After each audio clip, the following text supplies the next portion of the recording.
በጎን መንገድ ማን ያሳየናል የሚሉ ብዙዎች ናቸው። አሁን እኛ እዚህ ቁጭ ብለን ብዙ ዓመት የተማርነውን ትምህርት በደንብ ስናላምጥ በቃለ እግዚአብሔር ረሃብ እየተሰቃዩ ያሉ ሰፈራችን ውስጥ ድንጋይ ላይ ቁጭ ብለው ዛሬ ቀኑ እንዴት ነው የሚሄድልኝ እስከ ማታ የት ልሂድ ደግሞ ብለው የተጨነቁ እና ብንላቸው ይመጡ የነበሩ ግን ማናመጣቸው ፍላጎትም የለንም። በነገራችን ላይ ለእግዚአብሔርም የሚሆኑ አይመስሉንም። የሆኑ ሰዎች አይሱ አሁን መጣ አሁን ሰው ልትሆን ነው ምንላቸው ሰዎች አሉ። ቢመጡ ግን ከኛ የተሻለ ሊያገለግሉ ከኛ የተሻለ ሊያፈሩ የሚችሉ ማለት መንፈስ ቅዱስ አሐዱ አምላክ አሜን። ናማት በስመ አብ ወወልድ ወመንፈስ ቅዱስ አሐዱ አምላክ አሜን። በስመ አብ ወወልድ ወመንፈስ ቅዱስ አሐዱ አምላክ አሜን። የልዑል እግዚአብሔር ቤተሰቦች፣ የእናታችን የእመቤታችን የቅድስት ድንግል ማርያም ወዳጆች በእግዚአብሔር ሰላምታ እንደምናመሻችሁ አሜን። ምሕረት ቸርነቱን አብዝቶ እስከዚህ ሰዓት ያደረሰን በእድሜያችን ላይ የዛሬዋን ዕለት ይችን ሰዓት የጨመረልን የአባቶቻችን አምላክ ልዑለ ባሕርይ እግዚአብሔር ስሙ የተመሰገነ ይሁን። እግዚአብሔር አምላካችን በቀሪው ሰዓት ከመካከላችን እንዲሆንልን፣ እንዲያስተምረን፣ እንዲመክረን፣ እንዲገስጸን የእርሱ ቅዱስ ፈቃድ ይሁንልን። ዛሬ የምንማርበት ስለ መንፈሳዊ አገልግሎት ስለሆነ ፊልጶሳዊ አገልግሎት በሚል ርዕስ እንማራለን። እስኪ በሉ ፊልጶሳዊ በሉ አገልግሎት የሐዋርያት ሥራ ምዕራፍ 8 ከቁጥር 26 ጀምሮ እኛ ኢትዮጵያውያን ሁሉ ክርስቲያን የሆንበት ክርስትና ወደ ሀገራችን የመጣበት የመጀመሪያው ኢትዮጵያዊ ሐዋርያ እና ኢትዮጵያዊ ክርስቲያን ቅዱስ ባኮስ ኢትዮጵያዊ ጃንደረባ ያመነበት የተጠመቀበት መንፈሳዊ አገልግሎት ለመጀመሪያ ጊዜ በሀገራችን የተሰራው የቅዱስ ፊልጶስ አገልግሎት ነው። የዲያቆኑ የፊልጶስ አገልግሎት ነውና ይህንን ምዕራፍ ከአገልግሎት አንጻር ማለት ከታሪክ አንጻር ፊልጶስ ማን ነው? ኢትዮጵያዊ ጃንደረባ ማን ነው? የተፈጸመው ምስጢር እንዴት ተፈጸመ? ይሄ ራሱን የቻለ ሌላ ትምህርት ነው። ነገር ግን እንደ አገልጋይ ደግሞ በቤተክርስቲያን በሰንበት ትምህርት ቤት እና በልዩ ልዩ መዋቅሮች በክህነት ለምናገለግል ወንድሞች እህቶች ፊልጶስ እንደ አገልጋይ ምንድነው እኛን የሚያስተምረን እና ይህን ምዕራፍ እንደ አገልግሎት ትምህርት ዛሬ እንማራዋለን። እግዚአብሔር አምላካችን በቸርነቱ እንዲያስተምረን እንዲመክረን የእርሱ ቅዱስ ፈቃድ ይሁንልን። ለማስታወስ ያክል ሙሉ አንቀጹን አነበዋለሁ። የጌታም መልአክ ፊልጶስን ተነስተህ በደቡብ በኩል ከኢየሩሳሌም ወደ ጋዛ ወደሚያወርደው ምድረ በዳ ወደሆነ መንገድ ሂድ አለው። ተነስቶም ሄደ። እነሆም ህንደኬ የተባለች የኢትዮጵያ ንግሥት አዛዥና ጃንደረባ የነበረ በገንዘቧም ሁሉ የሰለጠነ አንድ የኢትዮጵያ ሰው ሊሰግድ ወደ ኢየሩሳሌም መጥቶ ነበር ይላል። ሲመለስም በሰረገላ ተቀምጦ የነቢዩን የኢሳይያስን መጽሐፍ ያነብ ነበር። መንፈስም ፊልጶስን ወደዚህ ሰረገላ ቅረብና ተገናኝ አለው። መንፈስም ፊልጶስን ወደዚህ ሰረገላ ቅረብና ተገናኝ አለው። ፊልጶስም ፈጥኖ ደርሶ የነቢዩን የኢሳይያስን መጽሐፍ ሲያነብ ሰማው። ፊልጶስም በውኑ የምታነበውን ታስተውለዋለህን አለው። ጃንደረባውም የሚያስተምረኝ ሳይኖር በምን አውቃለሁ አለው። ወደ ሰረገላውም ወጥቶ አብሮት ይቀመጥ ዘንድ ፊልጶስን ለመነው። ያነበው የነበረ የመጽሐፉ ቃልም እንዲህ የሚል ነበር። እንደ በግ ወደ መታረድ ተነዳ፣ የበግ ጠቦትም በሚሸልተው ፊት እንደማይናገር እንዲሁ አፉን አልከፈተም። በውርደቱ ፍርዱ ተወገደ፣ ሕይወቱ ከምድር ተወግዷልና ትውልዱንስ ማን ይናገራል? ጃንደረባውም ለፊልጶስ መልሶ ነቢዩ ይህን ስለማን ተናግሮታል? ስለ ራሱ ነው ወይንስ ስለሌላ?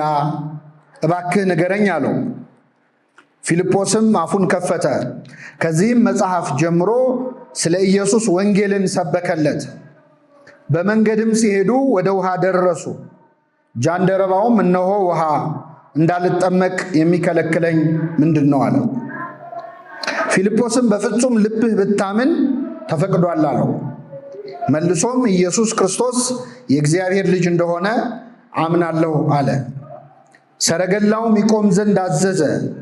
ፊልጶስና ጃንደረባውም ሁለቱም ወደ ውሃው ወረዱ፣ አጠመቀው። ከውሃው ከወጡ በኋላ የጌታ መንፈስ ፊልጶስን ነጠቀው። ዳግመኛም ጃንደረባው ሁለተኛ አላየውም፣ ደስ ብሎት መንገዱን ይሄድ ነበርና ይላል። ስለ ቃሉ የአምላካችን ስም የተመሰገነ ይሁን።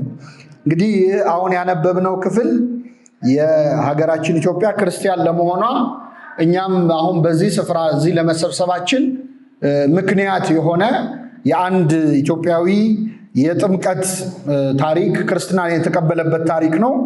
በዚህ ታሪክ ላይ የመጀመሪያው መንፈሳዊ አገልጋይ ሆኖ የተቀመጠው በእኛ ታሪክ ላይ ከሰባቱ ዲያቆናት መካከል አንዱ የሆነው ቅዱስ ፊልጶስ ነው። ዲያቆን ቅዱስ ፊልጶስ ነው። ቅዱስ ፊልጶስ ከሰባቱ ዲያቆናት መካከል አንዱ ነው። ከሰባቱ ዲያቆናት መካከል የምናውቀው በሰማዕትነት ያረፈ ከሱ ቀድሞ ስሙ የተጠቀሰ ሌላ አባት ወይም ሌላ ሐዋርያ ሌላ ቅዱስ አለ። ማን ነው? ቀዳሜ ሰማዕት ቅዱስ እስጢፋኖስ አለ። እንግዲህ ከሰባቱ እግዚአብሔር ስድስቱን ተጠቅሞባቸው በጣም በርካታ ስራ ሰርተዋል። ከሰባቱ አንዱ ግን ኒቆላዎስ የሚባል ዲያቆን መጨረሻ ላይ ከሃዲ ሆኖ የራሱ የምንፍቅና ትምህርት ፈጥሮ ተወግዞ ከቤተክርስቲያን ተለይቷል። በዮሐንስ ራእይ ላይ የኒቆላውያንን ትምህርት እንዳትከተሉ የኒቆላውያንን ትምህርት አልተከተልክምና አመሰግንሃለሁ እያለ ለፊልድልፊያ ቤተክርስቲያን መልአክ እግዚአብሔር ምስጋና ሲያቀርብ እናገኛለን። ስለዚህ ከሰባቱ አንዱ መንገድ ስቶ ወድቋል። የመጀመሪያው ግን በዲያቆናት ዝርዝር መጀመሪያ ላይ የተቀመጠው ቀዳሜ ሰማዕት ሊቀ ዲያቆናት ቅዱስ እስጢፋኖስ በሰማዕትነት አርፏል። ከእስጢፋኖስ ቀጥሎ መጀመሪያ ስሙን የምናገኘው ዲያቆን ፊልጶስ ነው። ከሐዋርያት ሥራ ምዕራፍ 7 ጀምራችሁ ስታነቡ ፊልጶስ በስደት ነው የወጣው። ቀዳሜ ሰማዕት ቅዱስ እስጢፋኖስ እንደሞተ እንደምታውቁት በቤተ ክርስቲያንም ታላቅ ስደት ሆነ ይላል። ክርስቲያኖች እግሬ አውጪኝ ብለው በቅርብ ወዳገኟቸው ሀገራት ሁሉ ሸሽተው ነበር እና ፊልጶስም የሸሸው ወደ ሰማርያ ነበረ። ሰማርያ ተብላ በምትጠራው የአሕዛብ ሀገር እንግዲህ ወደ ሰማርያ አትግቡ ተብሎ ኢትሁሩ ፍኖተ ሳምር ወይም በሰማርያውያን መንገድ አትሂዱ ብሎ ጌታ አዞ ነበር። አሁን ግን በአደባባይ እስከ ምድር ዳርቻ ድረስ ምስክሮቼ ትሆናላችሁ፣ በኢየሩሳሌምም በይሁዳም በሰማርያም እስከ ምድር ዳርቻ ድረስ ነው የሚለው። ስለዚህ ወደ ሰማርያ ሄዶ ማገልገል የሚቻልበት ዘመን ነው።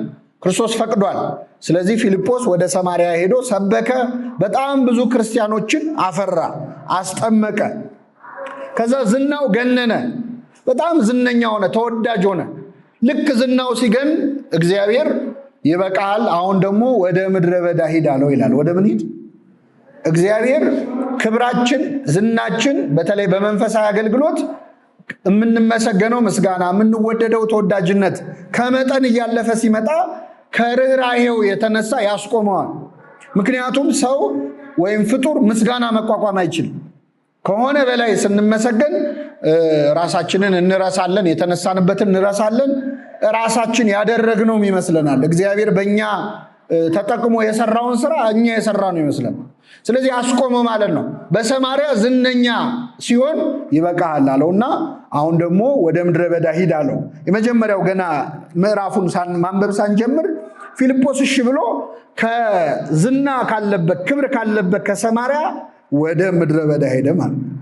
ብዙ ጊዜ ሰው ከተወደደበት ቦታ ሲነሳ ደስ ይለዋል አይለውም። አበሻ ምቀኛ ነው። አሁን ሰው ወደደኝ ብላችሁ ነው። አሁን እንደው ምን አለ ትንሽ ብቆይ ደና ሰው ሲወደኝ ሲለምድልኝ ነው የሚለው አይደለ? ወይ ደግሞ ያሳምጻል። ይኸው በአሰራር በምን አሳበው አነሱኝ ከቦታዬ። ሰው ሲወደኝ ምቀኛ መቼስ አይጠፋም ነው የምንለው እኛ። እንደዚህ አይነት አገልጋይ የለም። በፈለገው ጊዜ እግዚአብሔር ከዚህ ቦታ አንስቶ ወደ ሌላ ቦታ ሊወስደን ይችላል አይችልም? ይችላል። ግን እኛ አንፈልግም። እንኳን ከሀገር ቀርቶ ሰንበት ትምህርት ቤት ውስጥ ከአንድ የአገልግሎት ክፍል ተሟሙቀን ተስማምተን እያገለገልን እያለ አይ እዚህ ጋር ክፍተት አለ እዛ ጋር ሂድ ብንባል ብዙዎቻችን ፈቃደኛ አይደለም። ሰው ሲዋደድ አትወዱም ነው የምንለው አይደል? ወይም ስራ ሲቀና አንወድም። አሁን ደና ሲይዘው ከዚህ ቦታ የምታነሱኝ ስለተሳካልኝ ነው ብለን የምናስበው። አገልጋይ ግን ትልቁ የክብር ማዕረግ ስሙ ምንድነው? ምርጥ ዕቃ ነው። ቅዱስ ጳውሎስ ነዋይ ህሩይ ወይም ምርጥ ዕቃ ከዚያ ጋር አንስቶ ወደዛ ስትወስደው ኧረ እዚህ ጋር ይመቸኛል ይላል አይልም። ዕቃ እንዳነሱት ነው የሚሆነው። እንደፈለገ እግዚአብሔር እኛን መጠቀም መቻል አለበት። አሁን እኛና ቅዱስ ጳውሎስ ልዩነታችን ምንድነው? እኛ ምርጥ ዕቃ መሆን ያልቻልንበት ምክንያት ጸባያችን እንደ ዕቃ አይደለም። እግዚአብሔር እንደ ዕቃ ሊጠቀምበን አንችልም። እንደውም ኮስተር ብለን ዕቃ መሰልኩ ነው እንዴ ነው ምን ነው አይደል? ሰው ራሱ ተነስተ ከዚህ ወደዛ ይስድ ምን ነው እንደ ዕቃ ነው እንዴ የምታይ? ግን ለካ ዕቃ የማዕረግ ስም ነው፣ የክብር ስም ነው። እና ፊልጶስን ወደ ምድረ በዳ ሂድ ሲለው ከተመቸው ከሞቀው አገልግሎት ተነስቶ ወደ ምድረ በዳ ሄደ። ሁለተኛ የምንማረው ወደ ምድረ በዳ ሄደ የሚለው ነው። እስኪ ከኔ ጋር ወደ ምድረ በዳ ሄደ። አሁን ሁላችንም አገልጋዮች ነን፣ ግን ወደ ምድረ በዳ መሄድ አንፈልግም። ምድረ በዳ ማለት ምን ማለት ነው? ልምላሜ ዕፅ የሌለበት፣ ነቃማ የሌለበት፣ ውሃ ብትፈልጉ የምትጠጡት የማታገኙበት፣ የምትጠለሉበት ዛፍ ብትፈልጉ የደረቀ ምንም አይነት ውሃ የሌለበት የደረቀ ቦታ። እውነተኛ አገልጋይ ማገልገል ያለበት በምድረ በዳ እንደማ እንደ ዲያቆኑ እንደ ቅዱስ ፊልጶስ ወደ ምድረ በዳ ሄደ። ቃል በቃል ካየነው ልክ ነው። ጋዛ መንገዱ በመሰረቱ እስራኤል መካከለኛው ምስራቅ ድንጋይ ነው። ሀገሩ ራሱ ምድረ በዳ ነው። ማርና ወተት የምታፈልቀው ሲባል እንደው ዛፍ በዛፍ እንዳይመስለን። በተለይ አሁን ደግሞ ያሉበት ሁኔታ ከዛ የባሰ ነው። በጦርነትም በምን መሬቱን በጣም ጎድተውታል። ግን እግዚአብሔር ቃል ኪዳኑን ስለማይረሳ ጥቂት የዘሩትን እየባረከላቸው ይኖራል። ሀገሩ ግን ደረቅ ሀገር ነው። ለአገልጋይ ግን ሲሆን ምን መሰላችሁ? ማገልገል ያለብን ወደ ምድረ በዳ ነው ማለት ምን ማለት ነው? ለምሳሌ አሁን እኔ ወደዚህ ጉባኤ መተህ ቆመህ ተናገር ቃል እግዚአብሔር አስተምር ተብዬ መጣሁ። መጥቼ እዚህ የማገለግለው ምድረ በዳ ላይ አይደለም። ቢያንስ ለዓመት ከፍ ሲል ለ5 ዓመት ከፍ ሲል ለ10 ዓመት ለ20 ዓመት የተማሩ አገልጋዮችን ለማስተማር ነው የመጣሁት። ምድረ በዳ ሊባል አይችልም። ዛፍ አብቅለው ፍሬ አፍርተው አብበው በቃ ባጭሩ ወደ መናፈሻ ነው የመጣሁት ማለት ነው። እየሰማችሁ ቃለ እግዚአብሔር ያልደረሰው ሰው እዚህ መሃል የለም። ብዙ ትምህርት ተምሮ የጠገበ እንደውም ትምህርት ኢቫሉዌት የሚያደርግ የዛሬው ትምህርት ጥሩ ነው የዛሬው ግን ቀዝቀዝ አለ የሚል እንዲህ ከሚለው ይሄን ጥቅስ ቢጠቅሰው ጥሩ ነበር የሚል ሰው ምድረ በዳ ሊባል አይችልም። የምድረ በዳ አገልግሎት ማለት በህይወቱ ቃለ እግዚአብሔር ሰምቶ የማያውቀን ሰው ማሰማት ማለት ነው። በየሰንበት ትምህርት ቤቱ የዞሩ ማስተማር፣ በየማህበራቱ የዞርን ማስተማር፣ በየአጥቢያው የዞርን ማስተማር፣ ይሄ የምድረ በዳ አገልግሎት አይደለም። እውነተኛ አገልግሎት የሚባለው በየሰንበት ትምህርት ቤቱ ዞረን ከምናስተምረው ይልቅ በየሺሻ ቤቱ ያሉትን ማስተማር ስንችል፣ በየጫት ቤቱ ያሉትን ማስተማር፣ ከመጠጥ ቤት አውጥተን ወደ መንፈሳዊ ህይወት ስናመጣቸው፣ እድሜውን ሙሉ አስቀድሶ የማያውቀውን ሰው፣ እድሜውን ሙሉ ቤተክርስቲያን ተሳልሞ የማያውቀውን ሰው እንዲመጣ ያደረግን እንደሆን የዛን ጊዜ አገልግሎታችን ወደ ምን ይሆናል? ወደ ምድረ በዳ። አንፈልገውም። በነገራችን ላይ የምድረ በዳ አገልግሎት ገና አልጀመርም። የተተከለውን ነው የምንኮተኩተው፣ የተተከለውን ነው የምናርመው። ኦልሬዲ አምነው ወደ ቤተክርስቲያን የመጡትን ሰዎች ነው የምናስተምረው እኛ። በዚህ ሰዓት በጎን መንገድ ማን ያሳየናል የሚሉ ብዙዎች ናቸው። አሁን እኛ እዚህ ቁጭ ብለን ብዙ ዓመት የተማርነውን ትምህርት በደንብ ስናላምጥ በቃለ እግዚአብሔር ረሃብ እየተሰቃዩ ያሉ ሰፈራችን ውስጥ ድንጋይ ላይ ቁጭ ብለው ዛሬ ቀኑ እንዴት ነው የሚሄድልኝ እስከ ማታ የት ልሂድ ደግሞ ብለው የተጨነቁ እና ብንላቸው ይመጡ የነበሩ ግን ማናመጣቸው ሰዎች አሉ። ፍላጎትም የለንም። በነገራችን ላይ ለእግዚአብሔርም የሚሆኑ አይመስልንም። የሆኑ ሰዎች አይሱ አሁን መጣ አሁን ሰው ልትሆን ነው የምንላቸው ሰዎች አሉ። ቢመጡ ግን ከኛ የተሻለ ሊያገለግሉ ከኛ የተሻለ ሊያፈሩ የሚችሉ ማለት ነው። እና ሁለተኛ እንዳገልጋይ ራሳችንን የምንመዝነው አገልግሎቴ ፊልጶሳዊ ነው ወይ ለማለት የምንገመግመው ወደ ምድረ በዳ ሂድ የሚለውን የመንፈስ ቅዱስ ወይም የእግዚአብሔር መልአክ ቃል ማስታወስ ነው ማለት ነው። እስኪ በሉ ወደ ምድረ በዳ ሂድ። ስለዚህ መዝሙር የሚችለውን ከማስጠናት በህይወቱ ዘምሮ የማያውቀውን ሰው እንዲዘምር ብናረገው፣ ቃለ እግዚአብሔር የተማረው እንዲሰማ ማድረግ ጥሩ ነው።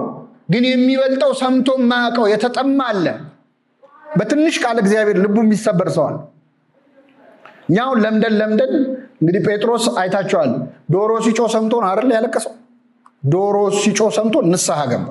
እኛ ስንት ዶሮ ሲጮ ሰምተን? ዶሮ ማለት ሰባኪያ ማለት ነው። የዶሮ ጩኸት ማለት መንፈስ ቅዱስ ነው።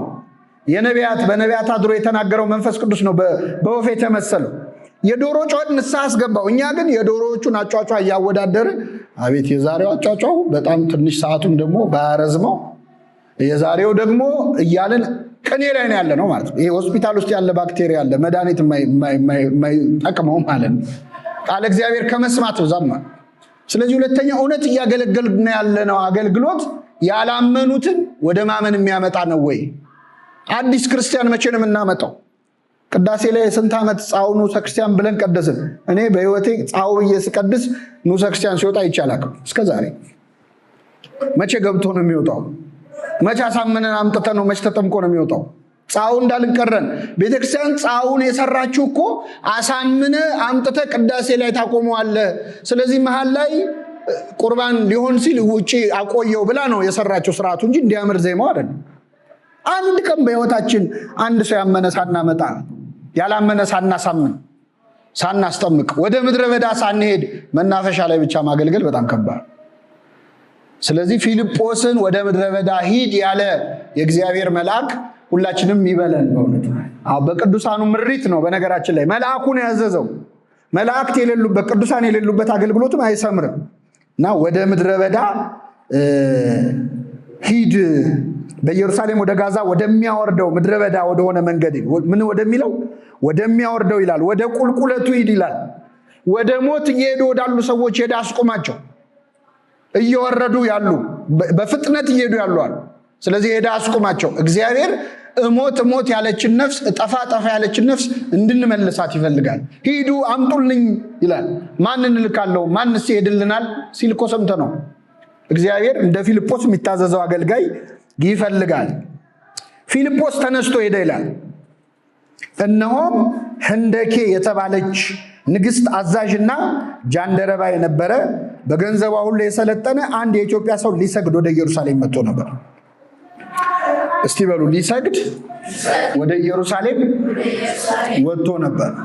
በጣም ይገርማል። ሊሰግድ ወደ ኢየሩሳሌም የሚመጣ ባለስልጣን አይገርም?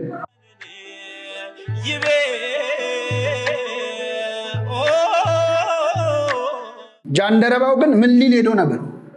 ሊሰግድ። ቤተክርስቲያን ሊሰግዱ የሚመጡ ባለስልጣናት ያስፈልጓል አለው ውስጡ። በእውነት ቤተክርስቲያንና መንግስት እንዴት ራሱ ግንኙነት እንደሚኖራቸው ያሳያል። ጥቂት አነሳዋለሁ ወረድ ብዬ። ሲመለስም በሰረገላ ተቀምጦ የነቢዩን የኢሳያስን መጽሐፍ ያነብ ነበር። ይህ ሰው ባለስልጣን ነው፣ ባለጸጋ ነው። ከኢትዮጵያ ኢየሩሳሌም ድረስ የሚሄድበት ትራንስፖርት በግሉ የሚሄድ ሰው፣ በግል ፕሌን እንደሚሄድ በሉት። በዛን ጊዜ የራሱ ብራና አለው። ማተሚያ ቤት የለም። መጽሐፍ ቅዱስ የራሱ ትንቢተ ኢሳያስ አለው። እያነበበ ነው እና ባለስልጣን ነው። በሰረገላ ተቀምጦ የነቢዩን የኢሳያስን መጽሐፍ ያነበር። መጽሐፍ ቅዱስ የሚያነቡ ባለስልጣኖች ጸሎት እያደረጉ መንፈሳዊ ጉዞ ተጉዘው ሲመለሱ ዳዊት እየደገሙ የሚመጡ ባለስልጣኖች ነበሯት ኢትዮጵያ። ይገርማል። መንፈስም ፊልጶስን ወደዚህ ሰረገላ ቅረብና ተገናኛ ነው ይላል መንፈስ ቅዱስ። ፊልጶስም ሮጦ የነቢዩን የኢሳያስን መጽሐፍ ሲያነብ ሰማው። ፊልጶስም ሮጠ። ሶስተኛው ነው ወደ ምድረ በዳ መሄድ አልኳቸው። ሶስተኛው ፊልጶስም በሉ እስኪ ሮጠ። በጣም የሚገርም ነው። ሶስተኛው ፊልጶሳዊ አገልጋይ ማለት የሚሮጥ አገልጋይ ወደ ሰረገላው ሮጠ። ይሄ በጣም ይገርማል። ሰረገላ ማለት ምን ማለት ነው? መኪና በሉት ካነሰ 2 አለዚያ 4 አለዚያ 6 እስከ 8 ድረስ ፈረሶች ከፊት እየበረሩ እየጋለቡ የሚወስዱት መኪና ማለት ነው። ሰረገላው በፍጥነት እየሄደ ፊልጶስ ሮጠ፣ ደረሰበት ሰረገላው ላይ። ሰረገላ ላይ ሮጦ የሚደርስ አገልጋይ ያስፈልጋል ማለት ነው። አሁን ያለንበት ዘመን ትውልዱ በፍጥነት እየሮጠ ነው። በፍጥነት በሚሄድ ሰረገላ፣ በምን በፍጥነት በሚሄድ ቴክኖሎጂ፣ በፍጥነት በሚሄድ ሚዲያ፣ በፍጥነት በሚሄድ የሙዚቃ ኢንዱስትሪ፣ በፍጥነት በሚሄድ የፊልም ኢንዱስትሪ፣ በፍጥነት በሚሄድ የዝሙት ኢንዱስትሪ እየፈጠነ ነው። ዓለም ስራዋን እየሰራች የመጠጡ አይነት ከ1000 በላይ ነው። በፍጥነት መጠጡ በስቷል፣ ዝሙቱ በስቷል፣ ጭፈራው በስቷል። ሰውን ና ብሎ የሚወስደው ሰረገላ ብዙ አይነት ነው። ምንድነው ማድረግ ያለብን? በሰረገላው ፍጥነት መሮጥ አለብን። መራገም አይደለም። ይሄ የማይረባ ትውልድ ማለት ነው። አገልጋይ በሰረገላው ፍጥነት መሮጥ አለብን። አመልጠውናል። አሁን እኛ በእኛ እድሜ እንኳን የእኛ ታናሾች የሚያወሩት ወሬ አይገባን። ትውልዱ እኮ ሄዷል እኮ ጥሶን እኮ ሄዷል ብለህ ከምትቆም ሩጥ እናድረስበት። እንደ ፊልጶስ መሮጥ ማለት ፊዚካሊ መሮጥ ማለት አይደለም። ከኛ ያነሱት ወይም የሚመጣው ትውልድ የሚያስበው ምንድነው? የሚያስበው ምንድነው? ጭንቀቱ። አሁን እኮ ተላለፍንም እኛ የምናስተምረውና ትውልዱ የጨነቀው ሌላ ጉዳይ ሊሆን ይችላል። ምንድነው እየፈተነ ያለው ኃጢአት? በትውልዱ ፍጥነት መሮጥ ያስፈልጋል። ወደ ሰረገላው ሮጠ ይላል። ወደ ሰረገላ የሚሮጥ አገልጋይ ያድርገን እግዚአብሔር። አሁን እኛ ወደ ሰረገላው አይደለም የምንሮጠው፣ ሰረገላው ነው እኛን የሚያሯሩጥ፣ እኛን የምናመልጠው። በሚያሳዝን ሁኔታ ምዕመናን መጥተው እንዲማሩ እንጂ እኛ ወደ ምዕመናን ሄደን ማስተምረን እንኳን እናውቅ። በጣም ይገርማል። የት ነው እስቲ? ይኸው እኔም እዚሁ ሰንበት ትምህርት ቤት ያደግኩት፣ እናንተም እዚሁ ነው የምታገለግሉት። መቼ ነው እስቲ በየመንደሩ ሄደን ሰውን ያስተማሩ? ኑና ተማሩ የሚል ማስታወቂያ እንለጥፋለን፣ ተመዝገቡ እንላለን፣ ምዝገባ አልቋል እንላለን። ጌታ ያለው ሂዱና ምን በሉ እስኪ በሉ፣ ሂዱና አስተምሩ። እኛ ግን ኑና ተማሩ ነው። ጌታ ካለው በተቃራኒ ነው የምንሰራው። ወደ ሰረገላው አልሮጥም። አይው እዚህ ግቢ መጥቶ አንድ ሰው ግራ ገብቶ ቁጭ ብሎ ከጧት እስከ ማታ ቢቀመጥ ምን ነው ምን ሆንክ የሚለው አለ? የለም። ምን ነው ወንድሜ ምን ሆነሽ ነው እህቴ የሚለው የለም። ሰረገላው ጽድቁ ቀርቶብን ኧረ እዚህ መጥተው ቤተክርስቲያን መጥተው የሚያናግራቸው ያጡ የተጨነቁ በጣም ብዙ ሰዎች አሉ። ፊልጶስ ግን ሮጦ ደረሰበት ይላል። ወደ ሰረገላው ሮጦ ደረሰበት። ስንት ሰው ለማናገር ነው የሮጡ? መልሱልኝ። አንድ ሰው ለማስተማር አሯሩጦ ነው የደረሰበት። ምን አይነት እንደው ትሁት ዲያቆን ነው! አሁን እኔ አንድ ሰው ሂድና አስተምር ተብዬ ብጠራ ሊያውም ሮጠ ድረስበት ተብዬ ማለት ኧረ በፍጹም እንደዚህ አይነት መናናቅም የለም።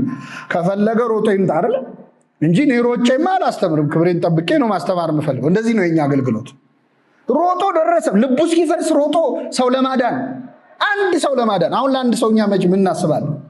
ግን አንዲትም ነፍስ ዋጋ አላት። አንድ ሰው ለማዳን ሮጠ። ግን በጣም ይገርማል። ፊልጶስ ሮጦ የደረሰው ጃንደረባው ላይ እንዳይመስላችሁ የኢትዮጵያ ሕዝብ ላይ ነው። እሱ ሮጦ እሱ ላይ ባይደርስበት ኖሮ ዛሬ እኛ ክርስቲያኖች እንሆን ነበር? አንሆንም። ለካ ሮጦ የደረሰው አንድ ነፍስ ላይ አይደለም፣ መላው አፍሪካ ላይ ነው የደረሰው። አያችሁ፣ ለአንድ ሰው መዳን የምናደርገው ትጋትና ጭንቀት የብዙ ሰዎች መዳን ምክንያት ሊሆን ይችላል።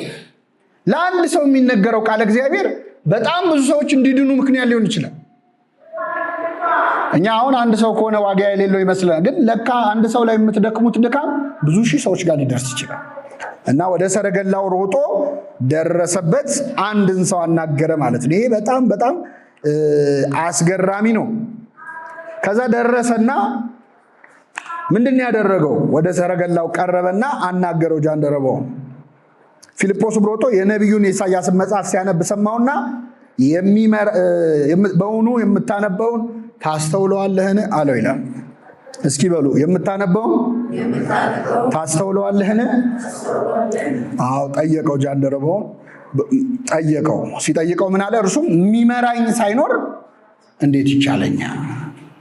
እዚህ ላይ እኔ ኢትዮጵያዊ መሆኑን እጠራጠራለሁ። ይሄ ሰውዬ ለምን አሁን አንድ ኢትዮጵያዊ የምታነበው ይገባሃል ቢባል ምንድን ነው የሚሰማው? እስቲ አሁን ወደዚህ የመጣችሁ በታክሲ ወይ በመኪና ነው ወይ በእግራችሁ ብቻ መንገድ ላይ ቁጭ ብላችሁ እያነበባችሁ አንድ የማታውቁት ሰው መጥቶ ይገባሻል ግን የምታነብ ቢላችሁ ምን አገባህ ነው አይደለ? አዎ በጣም ትዕቢተኞች እኮ ነን እኛ። የማናውቀውን ነገር ራሱ የማናውቅ መስለን መታየት አንፈልግም። ማንበብ መጽሐፍ የማይችል ሰው ራሱ መጽሐፍ ይዞ እንደሚያነብ ነው የሚሆነው። አንዲት እናት እንደውም አንድ ሰውዬ ማንበብ መጽሐፍ አይችልም እና ጋዜጣ ይዞ ቁጭ ይላል። ከዛ አንድ ቀን መለስ ብለው ሲያዩት ዘቅዝቆታል ጋዜጣው። ኧረ ፊደሉ ፈሰሰ አሉት። ገልብጠው ወደ ላይ አድርገዋል። አላዋቂ ሆነን ግን አላዋቂ መስሎ መታየት አንፈልግም። እኔ በቃ በትክክል በትትና ከጠየቀን የምንጠይቀው አንድ ነገር ነው። እሱም ስንት ሰዓት ነው ብለን አሁን ስንት ሰዓት ነው እሷን እንጠይቃለን። ከዛ ውጭ ግን አላዋቂ መስሎ ከመታየት ሞት ነው የምንመርጠው። እምታነበውን ታስተውለዋለህን ሲለው የሚመራኝ ሳይኖር እንዴት ይቻለኛል? ግን ምን አሳየን? የሚመራኝ ሳይኖር እንዴት ይቻለኛል? እችን ቃል በሉ። የሚመራኝ ሳይኖር እንዴት ይቻለኛል? ይገርማቸዋል። ይሄ የኢትዮጵያ ኦርቶዶክስ ተዋሕዶ ቤተክርስቲያን ምዕመናን ድምፅ ነው። የምዕመናን ድምፅ ነው። የሚመራን ሳይኖር እንዴት ይቻለናል? መቼ አስተማራችሁን? ሁሉም ምዕመናን እኮ ይህን ይላሉ። ቀረብ ብላችሁ ጠይቋቸው። እንዴት እናውቃለን? እኛ እኮ አልተማርን። መራ አስተምሩን እባካችሁ። እኛንም አናስተምራቸው። አይገባህም ትለዋለህ። የሚያስረዳኝ ሳይኖር እንዴት ይቻለኛል? ብዙ ምዕመናን ማንም ያስተምረን እያሉ ነው ከሃይማኖቱ የሚወጡት። ከዚች ኦርቶዶክሳዊ ተዋሕዶ ቤተክርስቲያን አውቀው ይመስላችኋል ሰው ከዚች ቤተክርስቲያን የሚወጣው? ይጠብቅና ሲያየን አናስተምረውም ይወጣል። ቢያይ እናገለዋለን፣ አንቀበለውም። ስለዚህ ይወጣል። ጠዋት ይመጣል፣ ቅዳሴው በግዕዝ ነው፣ አይገባውም። እና ተሰጦ እናስተምር የሚል የለም። ስለዚህ አይቶ የሚያስረዳኝ ሳይኖር እንዴት ይቻለኛል ብሎ ይወጣል። ይህ የኢትዮጵያ ኦርቶዶክስ ተዋሕዶ ቤተክርስቲያን ምዕመናን ድምፅ ነው። በነገራችን አለማወቃቸው የሚቆጫቸዋል። ትልልቅ አባቶች አሁን ትምህርት ሲሰሙ አሁን እኔ እስከዚህ ዕድሜ ድረስ ይህንን ሳላቅ መቆየቴ ይላል። እንደው እኮ እናንተ እኮ ግፍ አለባችሁ ሳታስተምሩን ይላል። የሚያስረዳኝ ሳይኖር አቤት ሰንበት ትምህርት ቤት ያለበት ዕዳ እንጠየቃለን እኮ። በነገራችን ላይ እኛ እንደ ቀልድ የምናውቀውን ነገር የሆነ ሰው ያውቀው ቢያውቀው እንደ ትልቁ ቀኑን ሙሉ ሲያወራ ይውላል። አይገርምም እያለ ለሰው ያወራዋል። እኛ እኮ እናውቀዋለን፣ አላምጠን ነው ጠግበነዋል። ራሱ እንዲህ አይነት ስሜት የለም ውስጣችን። የሚያስረዳኝ ሳይኖር እንዴት ይቻለኛል? የምታውቋትን እንኳን ነገር ለሌላው ሰው የመናገር ዕዳ አለብን እኮ። ትንሽም ይሁን ብዙም ይሁን ማለት የሚመራኝ ሳይኖር እንዴት ይቻለኛል? ነቢዩ ይህን ስለማን ተናግሮታል? ስለ ራሱ ነው ወይስ ስለሌላ አለ። የተማረ ሰው ጥያቄ ነው። ደረቅ ጥያቄ አይደለም የጠየቀው። ለጃንደረባው ለፊልጶስ የጠየቀው ምርጫ ነው። ነቢዩ ይህን ስለማን ተናግሮታል? ስለ ራሱ ነው ወይስ ስለሌላ? ስለ ራሱ፣ ስለሌላ ነው ለካ የሚናገረውን መጽሐፍ ያ ቃል ማለት ነው። አያችሁ፣ የተማረ ሰው ጥያቄ ብሎ ጠየቀው። ወደ ሰረገላ ወጥቶ እንዲቀመጥ ለመነው ይላል። ፊልጶስ አንድ ሰው ነው፣ አስተማረው። እሱ መጥቶ እዚህ አስተማረ። ይሄ አዳራሽ ተሰራ፣ ይቺ ቤተ መቅደስ ተሰራች፣ ቆራቢያን ሆንን፣ ባለማተብ ሆንን። አንድ ባለስልጣን ላይ የተሰራ ስራ ማለት። ይህንን ከጃንደረባው እና ከፊልጶስ ግንኙነት እናያለን። ወደ ሰረገላው ሮጠ። ልብ አድርጉ፣ ምራኝ የሚል ባለስልጣን አገኘ። በጣም ትሕትናውን እናደንቃለን። አንዳንድ ሰው ሌላ ቦታ ባለው ስልጣንና እውቀት ይመካና መጽሐፍ ቅዱስ ላይ ይፈላሰፋል። የምታነበውን ታስተውለዋለህ ሲለው እኔ አሁን ይሄ ለእኔ ቀላል ነገር ነው፣ ከባድ ነገር ነው፣ እኔ ስንት ነገር የምመራ ሰው፣ እስቲ ቆይ ብሎ አንዳንድ ሰው ደፋር ነው፣ ጥቅስ ላይ ሀሳብ ይሰጣል። መጽሐፍ ቅዱስ ሀሳብ መስጫ ሳጥን አይደለም። የሚመራኝ ሳይኖር ከቤተ ክርስቲያን ጋር ሆነን ነው ማንበብ ያለብን። ከዚህ በኋላ አስተማረው። ከዛ ውሃ ዳር ደረሱ። በጣም ይገርማል በእውነት። ውሃ ዳር ሲደርሱ ጃንደረባው ምን አለ? እነሆ ውሃ እንዳልጠመቅ የሚከለክለኝ ምንድን ነው? በጣም ይህ አረፍተ ነገር ማለት እኛን ክርስቲያን ያረጋ አረፍተ ነገር ነው። እስኪ በሉ፣ እነሆ ውሃ እንዳልጠመቅ የሚከለክለኝ ምንድን ነው? ይህ አረፍተ ነገር ለአገልጋዮች በተለይ በጣም ብዙ ትምህርት አለ። የመጀመሪያው ጃንደረባው እነሆ ውሃ ብሎ ነው የጀመረው። ችግር አይደለም ያወራው፣ መጀመሪያ መፍትሄውን ያወራው። እነሆ ውሃ እንዳልጠመቅ የሚከለክለኝ ምንድን ነው ብሎ መጀመሪያ ውሃውን አሳየና ይሄው ውሃ እንዳልጠመቅ የሚከለክለኝ ምንድን ነው አለ። ብዙ ጊዜ እኛ በቤተ ክርስቲያን ጉዳዮች ላይ ውሃው ላይ ሐሳብ አንሰጥም። የሚከለክለኝ ምንድን ነው የሚለው ላይ ግን በጣም ብዙ ማውራት እንወዳለን። እነሆ ውሃ ማለት ላይ ችግር አለብን። ችግር መዘርዘር ላይ ግን በጣም ጎበዞች ነን። ሰንበት ትምህርት ቤቱ በጣም ከፍተኛ ችግር፣ የበጀት ችግር አለበት። አመራሮቹ እንደዚህ አላደረጉም። መዝሙር ክፍሉ እንዲህ፣ ትምህርት ክፍሉ እንዲህ አላደረገም። ሰበካ ጉባኤው በቃ ምን እናድርግ? ራሳችን እናጥፋ? አገር ለቀን እንውጣ? ምንድን ነው ሀሳቡ? እነሆ ውሃ። ስለዚህ ይኸውላችሁ እችን ተክዬ ቤት ደስ ይለኛል። ከዚህ በኋላ ስብሰባ ላይ ሰው ችግር ሲያወራ ነካ አርጉትና ወደ ውሃው ገባ በሉት። የሚከለክለኝ ምንድነው? ገብቶናል። ውሃው ምንድነው? ሁሉም የቤተ ክርስቲያን ችግር በጃንደረባው አነጋገር መፈታት ይችላል። ለምሳሌ እነሆ ውሃ እንዳልጠመቅ፣ እነሆ ስልክ ምን እንዳልን የሚከለክለኝ መልሱ እንጂ። እነሆ ስልክ እንዳልደወል፣ እነሆ መጽሐፍ አይሰማም የሚከለክለኝ፣ እነሆ ወንበር እንዳልቀመጥ፣ እነሆ ቤተ መቅደስ እንዳላስቀድስ፣ እነሆ ንስሐ አባት ንስሐ እንዳልገባ፣ እነሆ ከበሮ ምን እንዳልን እንዳልመታ የሚከለክለኝ፣ እነሆ መድረክ እንዳላገለግል። ሁሉም ችግር በዚህ መንገድ መፈታት ይችላል። ሁሉም ችግር እነሆ ካህን ንስሐ እንዳልገባ፣ እነሆ መጽሐፍ እንዳላነብ፣ እነሆ ልብስ የምስጋና መዝሙር ልብስ እንዳልዘምር የሚከለክለኝ ምንድን ነው? ችግሩን አይደለም ያስቀደመው ጃንደረባው። ምኑ ነው? መፍትሄውን ውሃውን ነው። ስለዚህ መጀመሪያ ለቤተ ክርስቲያን አሁን ይኸውላችሁ ስለ ቤተ ክርስቲያን ችግር ማውራት በጣም አገልግሎቱ የሚመስለን ሰዎች አሉ። አሁን ሚዲያውን ብትከፍቱ ዩቲዩብ ላይ ብትገቡ የኔ አይነቱ አገልጋይ አብዛኛው ስለ ቤተ ክርስቲያን ችግር በጣም ያወራል። ምዕመናን በጣም እኮ አሳዛኝ ዘመን ላይ ነው የደረስነው። ከፓትርያርኩ አንስቶ ጳጳሳቱ ምን አንድ ሰው የለም እኮ ዛሬ እንደዚህ እየተደረገ ነው ብዬ አሁን እኔ አንድ ሚዲያ ላይ ወጥቼ ብናገር አንተ የተዋህዶ እንቁ እንደው እንዳንተ አይነት ሶስት ቢገኝ ይህች ሀገር የት በደረሰች የሚለኝ ሰው አላጣም። ግን ያወራሁት ችግር ነው። ውሃውስ ቤተክርስቲያን እናታችን ነች አይደለች? እናት አይደለች? እናታችሁ ብትታመም ጎረቤት ሄዳችሁ የእሷ እኮ በሽታ እኮ ብላችሁ ታወራላችሁ? ብትችሉ መድኃኒት ትገዛላችሁ። ካልቻላችሁ በሩን ዘግታችሁ ቁስሏን ትሸፍኑታላችሁ። ህመሟን ትደብቃላችሁ። እምነባህ ብለን አይደል የምንገባው? እናታችን እኮ ነች ቤተክርስቲያን። የእናትን ችግር ለምንድን ነው አደባባይ ላይ ወጥተህ የምታወራው? ከቻልክ ማከም ነው፣ አለዚያ ዝም ማለቱም ትብብር። ቢያንስ አትስደባት። በጣም አሁን የተቸገርነው እንደ ጀግና ያስቆጥራል መሳደብ። በተለይ ቤተክርስቲያንን ማቃለል እንዲህ እኮ ስለሆነ ነው እንዲህ ስለሆነ ሰንበት ትምህርት ቤት አመራር ይመረጥ ይባላል። እጅ አውጥተን እንመርጣቸዋለን። በተመረጡ በማንግስቱ ያስጠሉናል። አመራሩ ነው ምንለው ራሱ ስንጠራቸው ከኛ ጠገብ እኮ የተነሱ ልጆች ናቸው። ምንም የሆነ በማግስቱ የሆነ አውሬ ሆኖ ያድሩ። እኛ የመረጥናቸው ሰዎች እንጠላቸዋል። መዝሙር ክፍሎች ምናምን ክፍሎች ምናምን ብንባባለው በጣም ይገርማል። እና እነሆ ውሃ እንዳልጠመቅ የሚከለክለኝ ምንድነው? ነግሮን ሄደ። ፎርሙላ ሰጥቶን ሄደው። ይሄ ሰው ቀላል ሰው አይደለም። ኢትዮጵያዊ ጃንደረባ እነሆ ውሃ ሳትሉ ስለሚከለክላችሁ ነገር አታውሩ።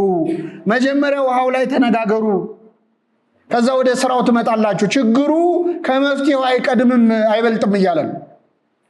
እና ነዋማይ መኑ ይከላአኒ ተጠምቆ እነሆ ውሃ እንዳልጠመቅ የሚከለክለኝ ምንድነው አለ። እዚህ ላይ ወዲያው መወሰኑ ትትናውን አያቸው። አሁን ባለስልጣን ነው። በክርስቶስ ካመነ በኋላ በጣም ጥሩ ነው ፊልጶስ ያስተማርከኝ፣ በል እንግዲህ የዛሬ ዓመት ስመለስ እግረ መንገዴን ከተገናኘን ታጠምቀኛለህ ማለት ይችላል። አንዳንድ ሰው ቶሎ አመነ ላለመባል እኮ ይኮፈሳል አይደል? ወዲያው አመነ ላለመባል ቆይ ላስብበት ይላል። ቆይ ላስብበት ትላላችሁ እህቶቻችን። ሌላ ነገር አይደለም፣ አይዟችሁ ትንሽ ላስብ። ወዲያው እሺ ማለትማ መደፈር ነው አይደል? ጃንደረባው ግን እነሆ ውሃ። ኢትዮጵያ ውሃ ስታይ ጥምቀት ትዝ የሚላት ሀገር ነች ለካ። ውሃ ስታይ እንዳልጠመቅ የሚከለክለኝ ምንድን ነው አለ። በፍጹም ልብ ብታምን ተፈቅዷል አለ። ኢየሱስ ክርስቶስ የእግዚአብሔር ልጅ እንደሆነ አምናለሁ አለ። ከመቼው ጸሎት ሃይማኖት አርቃቂ ሆነ? አይገርምም? ሰለስቱ ምዕት ሳይመጡ 318ቱ ሊቃውንት ጸሎት ሃይማኖት ሳያረቁ ጃንደረባው ራሱ አረቀቀ ጸሎት።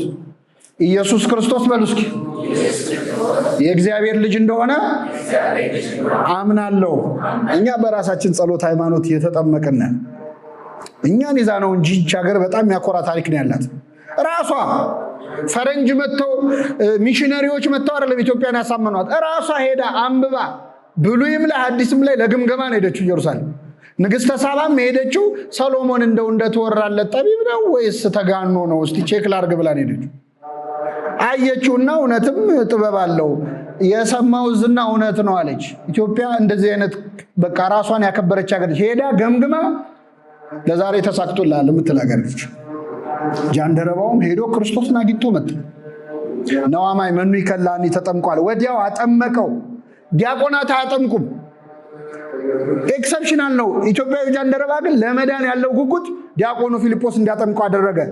መንፈስ ቅዱስ ግን አልወረደም ነበር። መንፈስ ቅዱስ የሚወርድ የዛኔ ሐዋርያት መጥተው እጅ ሲጭኑ ነው። እዛ ምድረ በዳ ላይ ግን ሐዋርያት የሉም። እግዚአብሔር የፊልጶስን አንድ ሰው ለማዳን መሮጥ አይቶ የጃንደረባውን ለመጠመቅ ወዲያው መወሰኑን አይቶ አንተንማ ሐዋርያ መጥቶ እስኪጭንብህ አልጠብቅም ብሎ መንፈስ ቅዱስ ወረደለት። ለጃንደረባው የወረደ መንፈስ ቅዱስ ፊልጶስን ነጠቀው። ማለት ምን ማለት መሰላችሁ?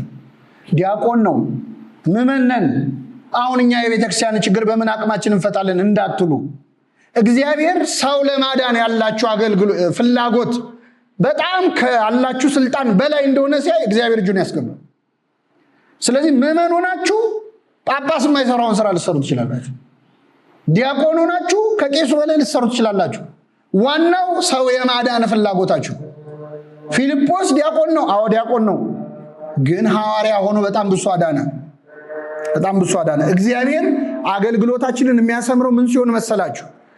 ለማገልገል ያለን ፍላጎት፣ ሰው ለማዳን ያለን ፍላጎት፣ ለቤተ ክርስቲያን ያለን ፍቅር በጣም መብዛቱን ሲያይ ከስልጣናችን በላይ፣ ከእውቀታችን በላይ፣ ከማዕረጋችን በላይ፣ ከትምህርት ደረጃችን በላይ እንድንሰራ ማድረግ ይችላል። አይችልም? ይችላል። አሳ አጥማጆች እኮ ናቸው ዓለምን ክርስቲያን ያደረጉት። አሳ አጥማጆች ምንድን ነው የሚችሉት? እነዚህ ሰዎች አሳ ማጥመድ፣ ሌላ ነገር አይችሉም። ሰው አጥማጅ ያደረጋቸው በምን እውቀታቸው? እግዚአብሔር ደግሞ የኛ እውቀት ምን ያስጨንቀዋል? ለማገልገል ዝግጁ ሁን እንጂ ችግር የለው፣ እውቀቱም ቢሆን ይጨመራል። ኃጢአተኛ ነኝ ካልክ ችግር የለውም፣ ከንፈርን ይተኩሰዋል። ሱራፊ መጥቶ በስጋው ደግሞ ይተኮሳል፣ ይቅር ይላል፣ እንድታገለግል ያደርጋል። ድክመቶችን ንገረው፣ ድክመትን ይቀይረዋል፣ በጥንካሬ ያደርገዋል። የኛ እውቀት ምን ያደርግለታል? እግዚአብሔር ሙሴ ኮልታፋ ነበር፣ ሂድና ለፈርዖን ተናገራል። አሁን ኮልታፋ ሰው ለንግግር ይሆናል? አይሆን። ግን እግዚአብሔር ፈለገ። በኮልታፋ ነው እኔ መወከል የምፈልገው አለ። ኮልታፋ ምግባር ያለንን ሰዎች መጠቀም ይችላል እግዚአብሔር። 80 ዓመት እስኪሆነው ነው እኮ የጠበቀው። ታውቃላችሁ ሙሴ የፈርዖን ቤተ መንግስት ውስጥ እያለ ጉልበተኛ ነበረ። በ40 ዓመቱ የግብፅን ቋንቋ ያውቃል። ቤተ መንግስት ውስጥ ስትራቴጂክ ቦታ ላይ ነው ያለው። አልፈለገውም እግዚአብሔር። ህዝቡን ነፃ ሊያወጣ ሲሞክር እንኳን ሊያወጣ እሱም ተባረረ። ከዛ 40 ዓመት ቆይቶ ተገለጸለት እግዚአብሔር 80 ዓመት ሲሞላው። አሁን ከ80 ዓመት ሰውና ከ40 ዓመት ሰው ደና ጉልበት ያለው ማን ነው? አልፈልግም አለ እግዚአብሔር። ቆይ 80 ይሙላ አንተ። 80 ሲሞላው ሞራሉ ጠፍቶ ጡንቻው ጉልበቱ በቃ ከሟሸሸ በኋላ ያገለግለኝ ዘንድ ህዝቤን ልቀቅ ብለህ ለፈርዖን ተናገራ። እኔ ማነኝ ህዝብን ነፃ ማውጣው አለ። አሁን ገና ተመቸው እግዚአብሔር። አያችሁ እኔ ማነኝ የሚሉ ሰዎች ናቸው እግዚአብሔር ማገልገል የሚችሉት። እኔ ያላገለገልኩ ማን ያገለግላል የሚሉ ሰዎች 80 ዓመት እስኪሞላቸው መጠበቅ አለበት። ኮንፊደንስ የሚባል ነገር ለአገልግሎት አይሆን፣ በጣም መጥፎ ነው። በፍጹም ልብ በእግዚአብሔር ታመን እንጂ በራስ ማስተዋል አትደገፍ ይላል እግዚአብሔር። የኛ እውቀት፣ የኛ የሥራ ልምድ፣ የኛ ዲግሪ፣ የኛ ፒኤችዲ ምናምን ብዙም አይጠቅመውም። የሚጠቅመው ልባችን ነው፣ የማገልገል ፍላጎታችን። እኔ ማን ነኝ? ኧረ ኮልታፋ ነኝ። ማን ቢሉኝ ማልላቸው ነው? እኔ ምን አውቃለሁ? ስለአንተስ ምን እውቀት አለኝ?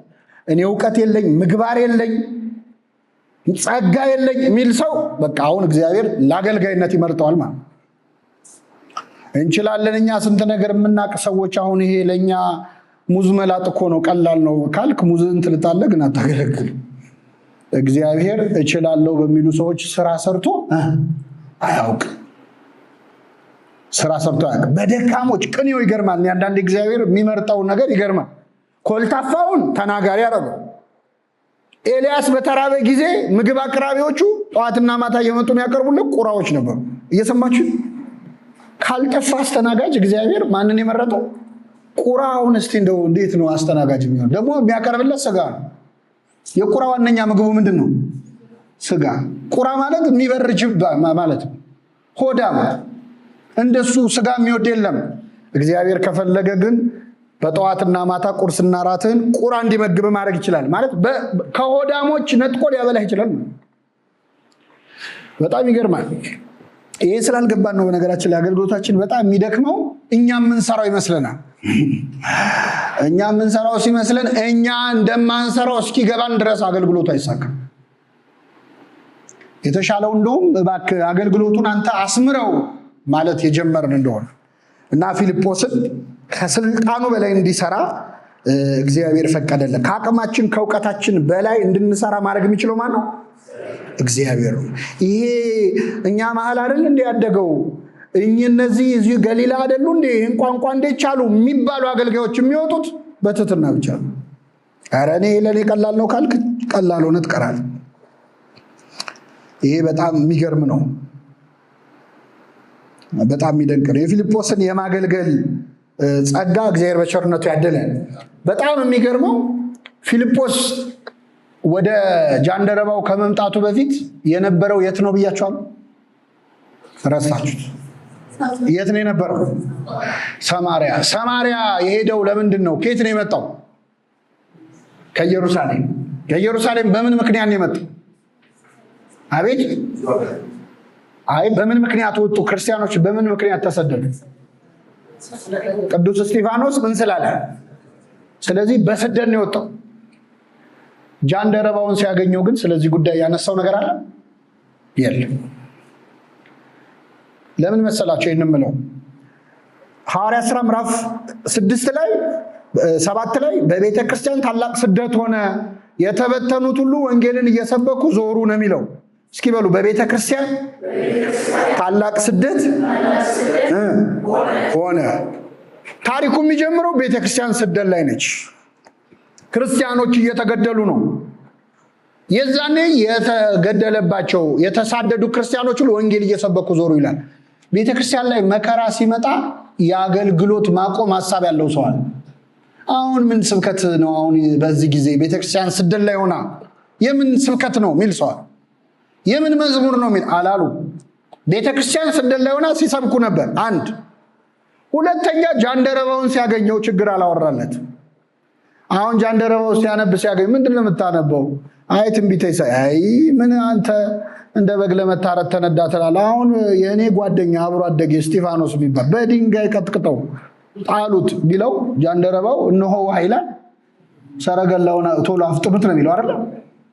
ገና ባላመነው ነገር ሪስክ መስማት አይፈልግም። ስለ መከራ አላወራለት። ለምን መሰላቸው ይህንን የምለው? አንዳንዴ ቤተክርስቲያን ምዕመናን ተስፋ እስኪቆርጡ ድረስ የሆነ ችግር ሲፈጠር ችግሩን ማጋነን ላይ በጣም ጎበዞች ነው። በጣም ጎበዞች ነው። ምን አሁን ቤተክርስቲያን ስደት ላይ ናት። ምን መዝሙር ምን ያስፈልጋል? ስብከት ምን ያስፈልጋል? ህንፃ ቢሰራ ምን ዋጋ አለው? እዛ ክርስቲያኖች እየተገደሉ። አዎ የሞቱ ሰማዕታት የሆኑ ነው፣ በረከታቸው ይደረብን። ግን ስብከቱ አይቆምም፣ አገልግሎቱ አይቆምም።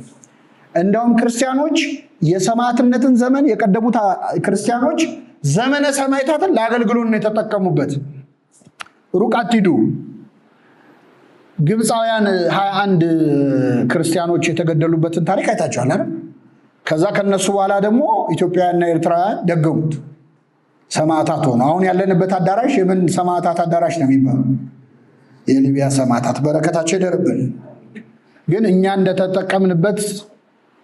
የተጠቀምንበትን መጠንና የግብጾቹን ብታዩት ተቃጥላችሁ ነው የምትሞቱት። ግብፃውያን 21 ክርስቲያኖች ተገደሉባቸው፣ ሰማዕታት ሆነው ሲሆኑ የመጀመሪያው የ21ዱ ቤተ ክርስቲያን አንድ ላይ አለ፣ ትልቅ ሰርተዋል። በጣም የሚያምር ትልቅ ካቴድራል። የ21ዱ ሰማዕታት እኛ በሚያሳዝን ሁኔታ ስማቸውን አናውቀውም። ታውቃላችሁ? እስቲ አንድ የምታውቁ ካለ ንገሩ። ካወቃችሁ ወይ ሰፈራችሁ ቂርቆስ አካባቢ ጎረቤታችሁን አውቃችሁ አናውቀውም። እነሱ ስማቸውን አይደለም ቤተ ክርስቲያን ሰርተዋል። ቤተሰቦቻቸውን በሙሉ በደንብ ተንከባክበው ይዘዋል። አልፈው ተርፈው ኢትዮጵያ ለሞቱት ከግብፅ መጥተው ኢትዮጵያ የሞቱትን አፈላልገው የተገኙትን ለቤተሰብ የግብፅ ቤተክርስቲያን እርዳታ አድርጋለች። ክርስቲያን ማለት ድንጋይ ሲወረወረበት በተወረወረው ድንጋይ ቤተክርስቲያን የሚሰራ ነው። እድሉን ለምን እንጠቀመው?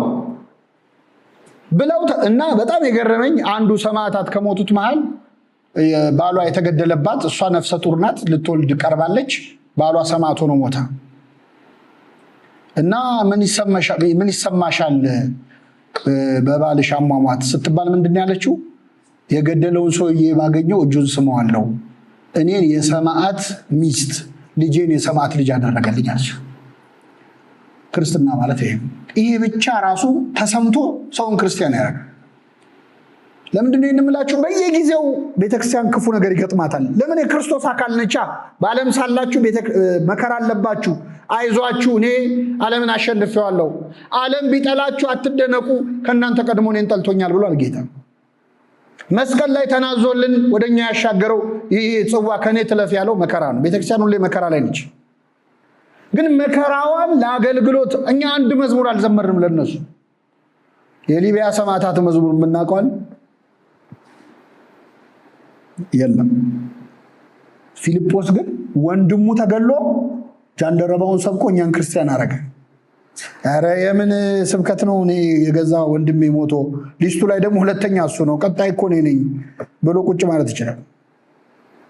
ግን መከራ ላይ ሆኖ በማስተማሩ እኛ ክርስቲያን መሆን ቻለ። የሚባክን የአገልግሎት ቀን የለማ።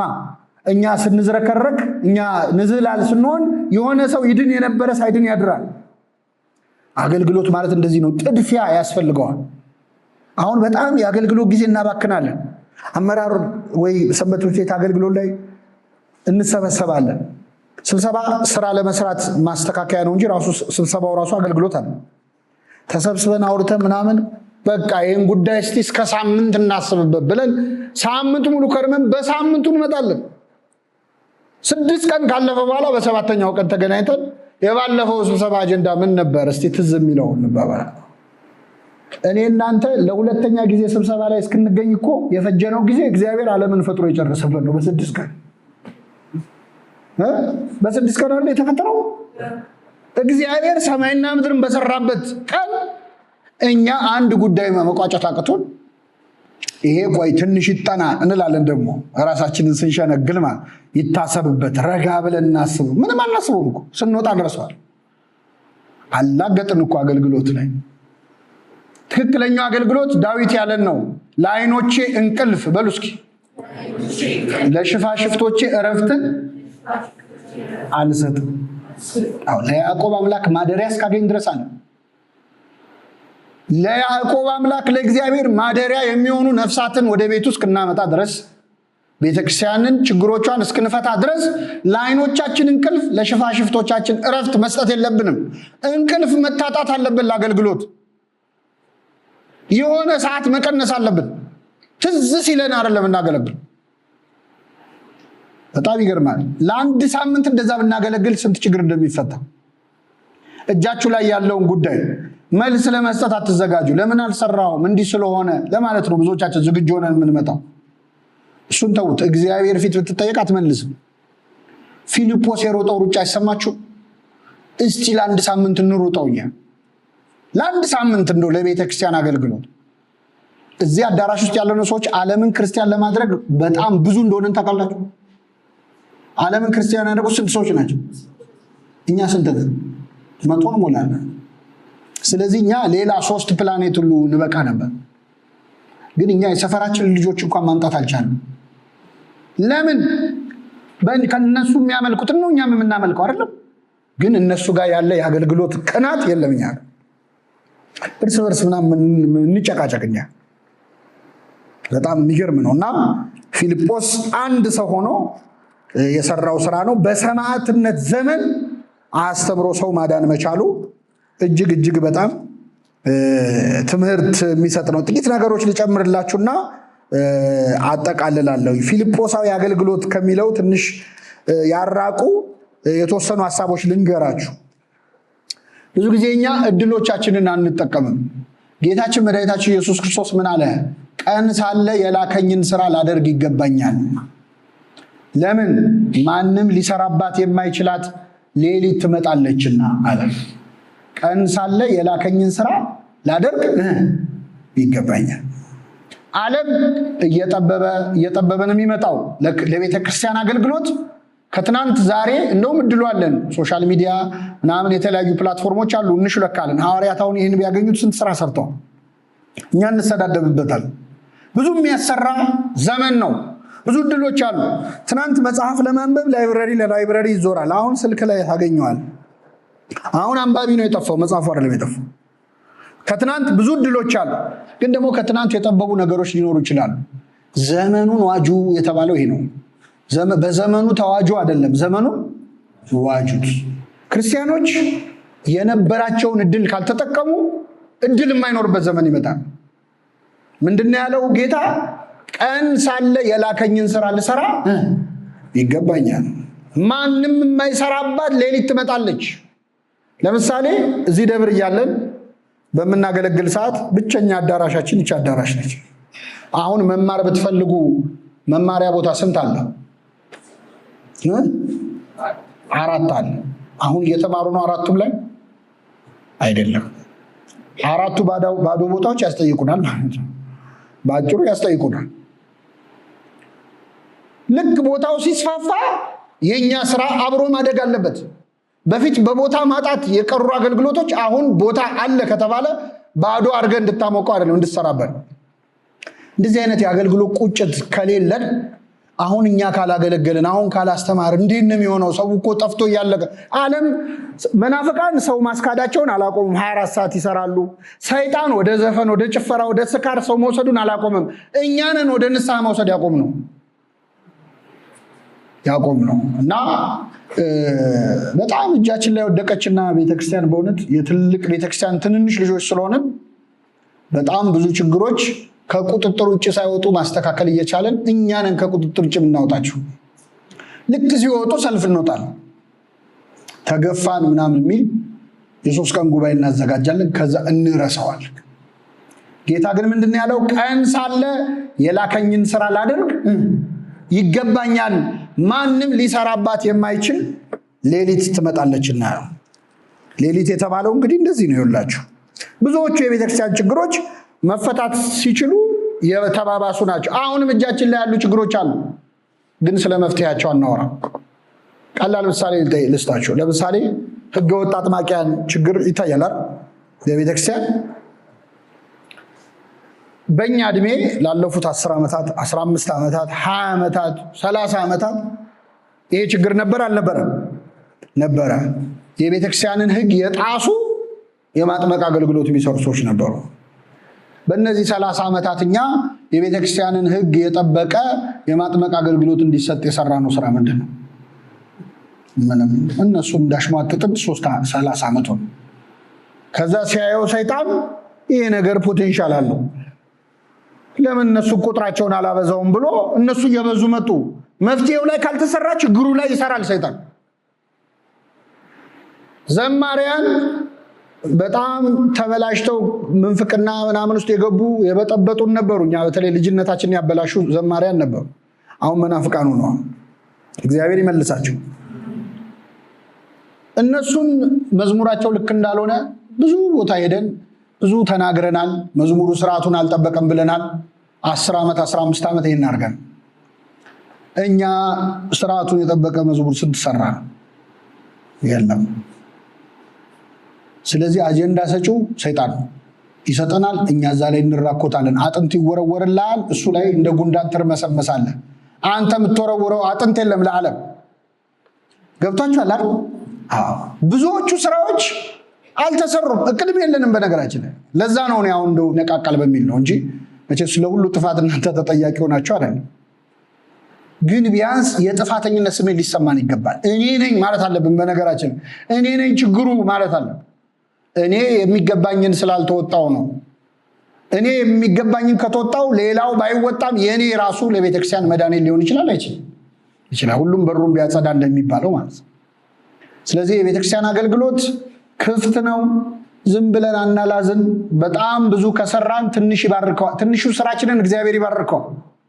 በጣም ይገርመኛል። ብዙ በጀት ኖሯቸው የሚያማምሩ አዳራሾች፣ የሚያማምር ሳውንድ ሲስተም፣ የሚያማምር ላይት ያላቸው ከውጭ ሀገር ፈንድ የሚደረጉ ብዙ ነገር ሳያደርጉ እኛ ትንሽ አድርገን በአንድ ቤተክርስቲያን ሀገሩን መቆጣጠር ትችላለች። ከኛ ጋር ያለው ከነርሱ ጋር ካሉት ይበልጣል።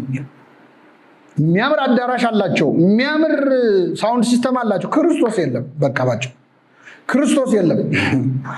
ያላቸውን ነገር ሁሉ ሲቀነስ ክርስቶስ በሉት። እግዚአብሔር የለም። እንደዛ ነው የምናምነው። ይቺ ቤተክርስቲያን ደግሞ ከስራ ስራ የለን፣ ከምግባር ምግባር የለን፣ ከህይወት ህይወት የለን፣ ሲደመር እግዚአብሔር ግን አለ የለም? አለ። 24 ሰዓት ስሙን የሚጠሩ ቅዱሳን አሏት። እንዴት ነው የምንበለጠው? እነዚህ ሁሉ እንደ ደመና የከበቡን ቅዱሳን ኖረው እንዴት ነው የምንበለጠው? ሚካኤል አፈር አብልቶት የለ እንደ ሰይጣንን? የሚካኤል ልጆች ሆነ እንዴት ነው ሰይጣን የሚበልጠን?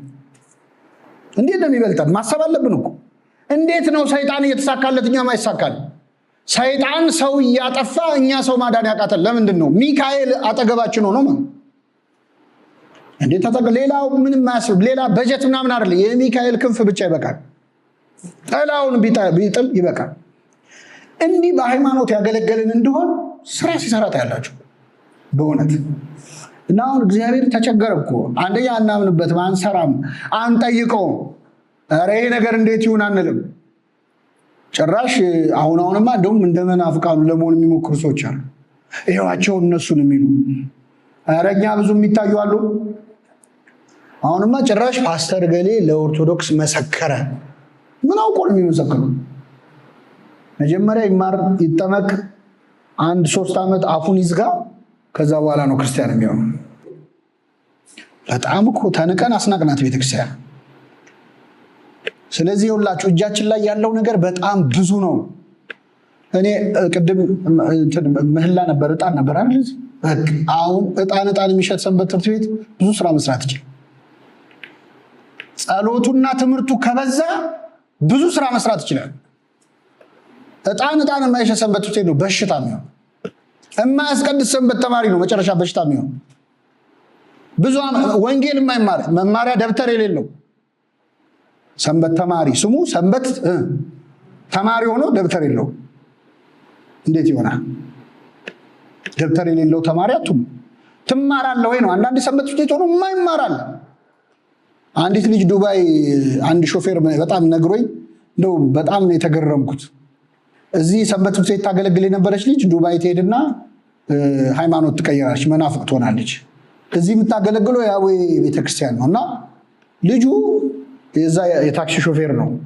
አገኛትና ጠየቃት። ለእኔ ነው የሚነግረኝ። አገኘዋትና ያዌ የሰንበት ተማሪ የነበረች ልጅ እዚህ አግኝቻት ምነው አመጭም ስላት አይኔ እኮ አሁን ገብቶኛል በርቶልኛል አለች። ለምን? እኔ እኮ ድሮ አዌ የፈጠሩኝ ነበር የሚመስለኝ አለች። ምን አልካት ታዲያ አልኩት። ሲማሩ የት ነበርሽ? እንደው በእውነቴ በጣም እንደው እንዴት ደስ እንዳለኝ። መንፈስ ቅዱስ ነው ያናገረው። እንኳን እኔ ያላገኘኋት ልጅ ምን መሰለሽ ብዬ ጥቅስ ነው የምጠቅሰው። እሱ ምን አለ? ሲማሩ የት ነበርሽ? ምክንያቱም አቦዬ ፈጥሯቸዋል ተብላችሁ ተምራችሁ ታውቃላችሁ? እቺ ልጅ ሲማሩ የት ነበርሽ አላት። በጣም ብዙ ሲማሩ የት ነበርሽ የምንባል ሰዎች አለ ሰንበት ትምህርት ቤት ውስጥ። ገና ትምህርት ሲጀምር ስራ የሚመጣለት ሰው አለ። ትምህርት ሲጀምር የሚቁነጠነት ቆይ ቢሮ አንድ ፋይል አለ ማመጣው የሚል ሰው አለ። ትምህርት ሲጀምር መዝሙርን ከልስ የሚል ከልስ ያርጋችሁ። በእውነት እንደዚህ የምትሉ ሰዎች ትምህርት ሲጀምር እንከልስ ይባላል።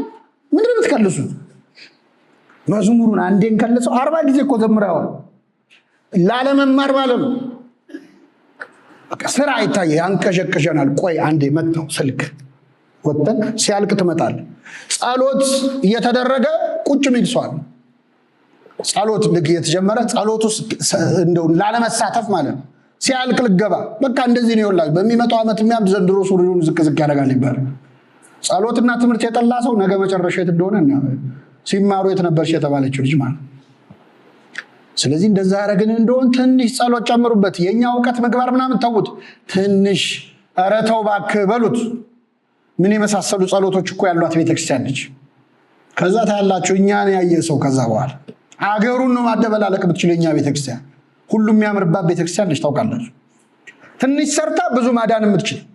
አሁን እውነት የትኛው አገልግሎታችን ነው ይህችን ቤተክርስቲያን እንደዚህ ያቆማት? የአባቶቻችን እንባ ጸሎት እኮ እና እንደዛ ቢሆን እውነት ለምነግራችሁ የሚያክላት የሌለ ውብ ቤተክርስቲያን ነች።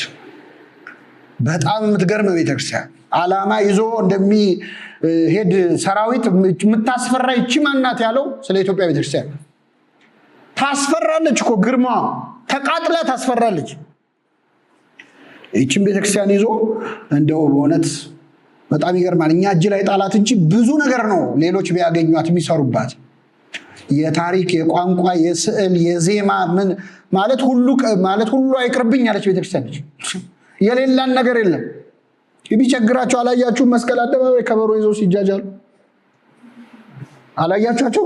ጸናጽል ይዘው እንዲህ ሲሉ በቃ ናፈቀቻቸው። ናፈቅሽን እኮ እያሉ ኧረ እኛም ውስጥ ሆነን ትናፍቀናለች። አዎ በቃ የሚከብድ ነው የቤተክርስቲያኗ ውበቷ፣ ስርዓቷ፣ መንፈሳዊነቷ የሚጠሏትን ሰዎች ራሱ ማሸነፍ የሚችል እንደኛ መሆን ያምራቸዋል። አፍረው ነው እና ቀስ በቀስ ደግሞ ሰተት ብለው እንደሚመለሱ እንጠብቃለን። እግዚአብሔር ይመልሳቸው። የሆነ ክብረ በዓል ሲኖራቸው እኛን ነው ሊሆኑ የሚሞክሩት። ተረጋጉ፣ ረጋ ያለ ነገር ነው የምወደው ይላሉ። ኦርቶዶክስ መሆን ነው የምወደው ላለማለት እኮ ነው። ገብቶናል። እኛ እንደኛ መሆን ነው የሚፈልጉት። እና እኔ በእውነት የተሰጣችሁን አገልግሎት ራሱ አክብረን ከሰራን ትንሽ እና ጸሎት ከጨመርንበት ብለን አንጣላ። የእርስ በርስ ጦርነት ላይ ገሌ እንዲህ ያለ እያልን ፀጉር ስንሰነጣጠቅ ለዚች አጭር ዕድሜ ማለት ነው። በኋላ ተመልሰ ስታስበው ይቆጫል። ሰንበት ትምህርት ቤት እያለን የተናቆርንባቸው ቀናት፣ የተናቆርንባቸው ስብሰባዎች አቤት ተስማምተን ቢሆን ስንት እንሰራባቸው ነበር። ሰይጣን አዘገየኝ ይላል ቅዱስ ጳውሎስ። ሰይጣን ያዘገያል አውቁ። እንትና ግን ምን ለማለት ፈልጋ ነው ስብሰባ ላይ እንደዛ አለች ይላል በጆሮ። በቃ ምን ለማለት ፈልጋ ነው ስትል ወር ተፈጃል። ከዛ ምን እንደማለት እንደፈለገች ሲገባ ስራው ሳይሰራ ዘግይቷል። እንደዚህ ነው። በቃ ገሌ ነው ክሬዲት ምናምን፣ ገሌ ነው ያመጣው ሐሳብ፣ የገሌን ሐሳብ ላለመቀበር የኔ ሐሳብ ምናምን ስንለየው ስንት ያገልግሎት ጊዜ ባከነ። ሰይጣን ጠራርጎ ነው የሚወስድ፣ እንዳንድ ነው የሚያይ። አለቀ። ቢቻለው ክርስቲያኖች በሚለው ማተብ ባሰር ነው በተጠመቅ ነው ብቻ አንድ ላይ ነው ሊያጠፋን የሚፈልገው። እኛንን አንድ ላይ መስራት ያልቻል። ሰይጣን አንድ ላይ ነው ማጥፋት ነው የሚፈልገው። እና ትንሽ ሰብሰብ ብለን ልባችንን ሰብስበን ከቅዱሳን ጋር የነበርክ አምላክ ለምንድን ነው ከኛ ጋር መሆንን የማናየው? ጌዲዮን እንዳለው እግዚአብሔር ከኛ ጋር ከሆነ ለምን ይሄ ደርስብናል እንዳለው ጠይቁት። ስንጠፋ አይገድህምን በሉት። ጌታ ወይ ስንጠፋ አይገድህ፣ ይሄ ሁሉ ትውልድ ሲጠፋ አይገድህም ወይ? ኃይል ስጠን እስቲ በሉ። ከዛ ታዩታላችሁ። በጣም በትንሽ ስራ ብዙ በረከት ይመጣል። እና ሰንበት ትምህርት ቤታችንን አገልግሎታችንን እኔ የሆነ ጠበል ተጠመቁ። እኔ አሁን የገባኝ በነገራችን 7 ቀን 14 ቀን ሰንበት ተማሩ ተሰብስቦ ጠበል ቢጠመቅ አቤት አገልግሎቱ እንደሚስተካከል ማለት። የሚጮህ ይጮሃል፣ ዝም የሚለው ዝም ይላል። ከዛ በኋላ አገልግሎት ይህ ጸሎት ሲጀምር ውጣ የሚል ካለ አድራሻ ጸበሉ ጋር ሂድ ጨርስ። እንደዛ ኪዳን አድርሱበት። በጠዋት ኑና ጠበል ተረጩበት። የማህበር ጸሎት አድርጉ። ቃለ እግዚአብሔር ተነጋገሩ፣ እርስ በርሳችሁ በመንፈሳዊ ቅኔ ተነጋገሩ እንዳለው እንደዛ የሆነ እንደሆነ ያጓጓል፣ ነፍሱ ትደሰታለች። ትንሹን ስራ እግዚአብሔር እየባረከው ብዙ ይሰራል። አገልግሎታችንን ፊልጶሳዊ ያድርግልን። የሰማነውን በልቡናችን ያሳድርብን።